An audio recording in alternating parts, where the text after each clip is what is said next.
Hello, hello YouTube, TM101, coming at you live once again through the internet.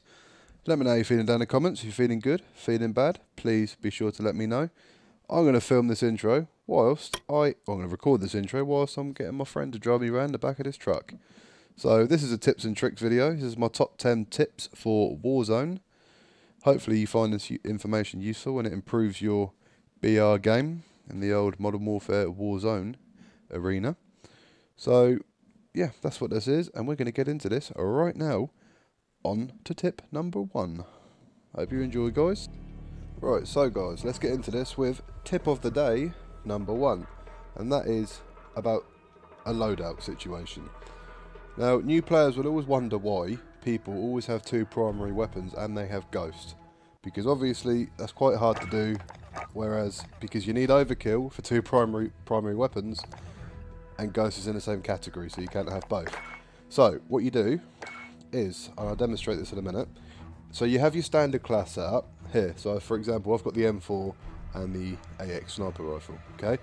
That's overkill, which means I don't have Ghost. So what I'll do is on my first loadout, whether I buy it or I'll wait for the first loadout drop, I'll get my overkill class. So I'll have both my weapons, okay? And then what I'll do, yet again, whether I buy it or wait for the second loadout drop further in the game, I will then select this class, and this is a Warzone perks class I've made.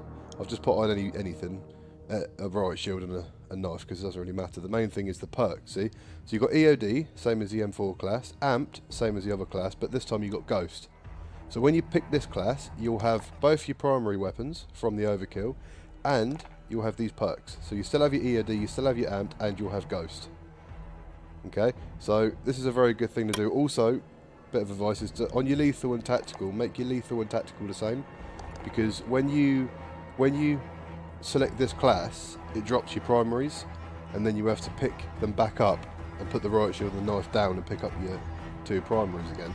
You don't want to be picking up the lethal and tactical as well, because you'll just be sat there for ages. So make sure you do that, and I'll demonstrate now. And this is how you do it.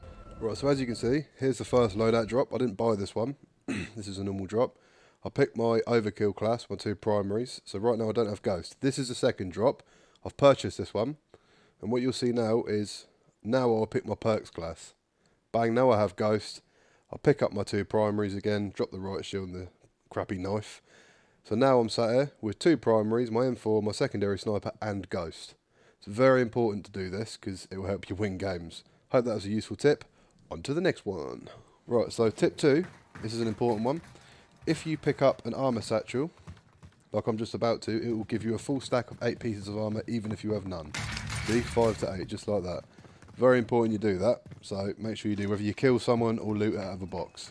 Right, so on to tip 3. This one is about vehicles and trophy systems. This is a truck. This will take a couple of explosions. That there on your right is a car, SUV, a smaller vehicle. That'll only take 1 explosion.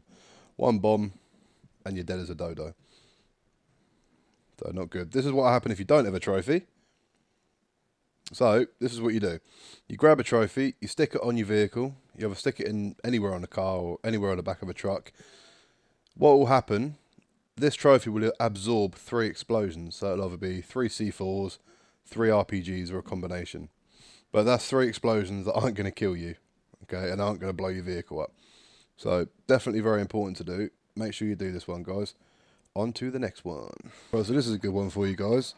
At your buy station, if you purchase 3 UAVs and pop them one after another, bang, bang, bang, then your UAV will turn into an advanced UAV, if you remember what they look like. So basically, it will look like this. You'll be able to see in real time the direction enemies are moving. It's just an excellent UAV, and it's great if you've got a fire sale or a bit of spare cash in your bank. So, on to the next one. Right, so on to tip 5, we got the gas mask animation. The animation pulls your gas mask up and down, and it locks you to hip fire, so it can mess you up, especially in the final circle. You'll see here, it pulls my mask down and pulls it back up, and I can only hip fire. I have to lay down and I'll get lasered. So be careful for this one. On to the next one. Right, so for tip number 6, we're coming in with full damage. Now, the exact number for full damage is 13 meters. Anything below 13 meters, as demonstrated here, you'll survive. Anything above, you'll die. Now, as I've done here, you can ping the floor if you're on a roof to see, and it will tell you how many metres. So if you're less than 30 metres high, you'll survive the jump. If you're higher than 13 metres, pop your chute, or this will happen. You'll be dead. So that's the exact sum for you. Hope this helped. On to the next one. Right, so on to tip number 7, and probably one of the most important ones in my opinion, is contracts. That's a bounty I just picked up. So it will highlight an enemy on your map. Not that guy, he just tried to stop the clip I'm filming. Okay, and if you go and push that enemy that's in a yellow circle and kill him, you'll get money. If somebody else kills him, you'll also get money. And XP, obviously. Okay, I'm going to leave this in because it's quite funny. This is a real failed attempt, to be honest. I found him in the back of this lorry. Didn't expect him to have a shotgun. But I got him here, bang. And there goes my face. This is a supply run. These are hit or miss. They're alright. They send you to a buy station within a time limit. If you get there, you get a discount on some items. It's okay. I don't really use them, to be honest. Just thought I'd add it in because it's a contract after all. This is a recon.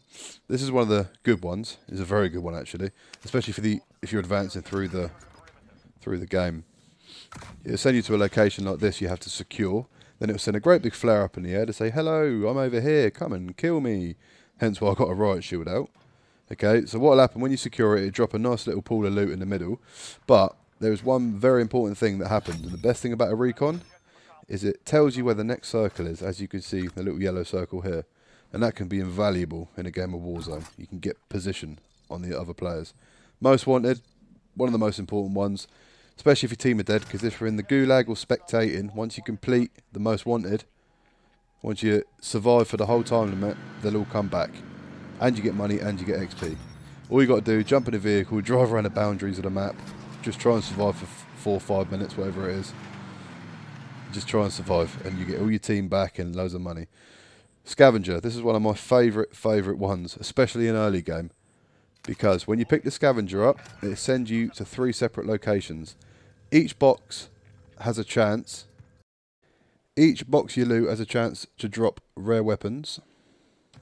Also, the last box, with a recent update, now drops an armour satchel, guaranteed, with 8 pieces. So you get loads of money, an armour satchel, and a chance at legendary weapons. You can't really go wrong. Make sure you do these contracts, guys, because they're really important. Really, really important, okay? On to the next one. Right, so for tip number 8, guys, we got the drone bomb. This is a real dirty one. Get a teammate to get a drone out. Stick a bit of C4, or 2 to it, if you're feeling destructive. Fly it in the window of a building and detonate it. If there's a couple of players or a team in there, they'll all get hit with a C4. If there's double on there, it'll probably wipe them all as well. So that's a dirty little tactic. Hope you enjoy that one, guys. On to the next one. Right, so for tip number 9, we've got the pre-game lobbies, pre-game bashes, whatever you want to call them. Now, a lot of people you see will just land, will just continuously land and not move. When you land here, make the most of it, get as many kills as you can, because the XP counts, is real XP, so it does count towards your level, and also it counts towards your gun level when you get kills and then weapons. So literally, you just need to keep landing, fighting, just get as many kills as you can, especially considering the guns change every time you die. So if you do die, you never know, you might parachute back in with a gun that you actually need to level up. If that's the case, land and just smash as many people as you can. That's all I can say. Up until the 5 seconds where people become invincible. So, hopefully this tip helps. Right, so we make it to the last tip, tip number 10, and this is about self-revive. Now, whether you're playing solos, duos, trios, or squads, you all want self-revive all the time. It's very, very important. 100% make sure you get self-revive, especially if you go down, your team need to cross a no man's land to come and save you. You could all end up getting team wiped. Okay, now the second most important thing I want to tell you about self-res is it's called tapping. So your team can tap you. So when the circle goes blue, it means you're self-reviving. If you do it 90%, your friend can come along. I'm going to demonstrate here. Your friend can come along and finish it off, and it will not spend your self-revive. But that means your friend can tap it and finish it off. So I hope this one's useful for you guys. So I hope you guys enjoyed that. That's just some of my personal tips and tricks of Warzone. Hope you could take some usefulness from that. I hope you can take some pointers and maybe it ups your BR game a little bit. That'd be nice to know. If you did enjoy it or do have any questions, drop them down in the comments. Let me know what you think. Ask me any questions and I'll try and get back to you. with the best answer that I can. If you did enjoy this video, please like, comment and subscribe. And I'm going to end this now to my friend driving me around again. Hope you enjoyed the video, guys. Peace.